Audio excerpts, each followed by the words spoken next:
শীতের কুয়াশা মাখা ভোরবেলায় যখন সূর্যি মামার দেখা মেলে না, ঠিক সেই সময় একগুচ্ছ ফুলের মাঝখানে দাঁড়িয়েছিলাম। সে যে কি শান্তিময় একটা অনুভূতি তা বলে প্রকাশ করা যাবে না, জানেন তো। ভোরবেলায় হাঁটতে যাওয়ার সময় যেতে আসতে এই এত সুন্দর ফুলের দেখা মেলে, কখনো সাহসী হয়ে উঠছিল না যে এই ফুলেদের সঙ্গে একবার দেখা করে আসি।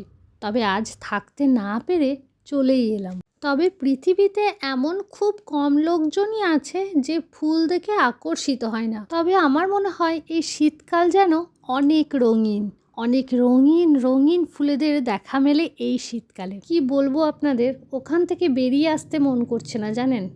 তবে বেরিয়ে আসার সময় হঠাৎ নজরে পড়ল এই সাদা ফুলটার দিকে। এত ভালো লাগছে দেখতে, মনে হচ্ছে ওরা আমাকে ডেকে নিয়ে এলো ওদের কাছে। এই ফুলটার যে কি নাম সেটা আমার জানা নেই, তবে আপনাদের যদি জানা থাকে তাহলে অবশ্যই কিন্তু কমেন্টে জানাবেন। আজ তাহলে আসি, ভালো থাকবেন, সুস্থ থাকবেন, টাটা।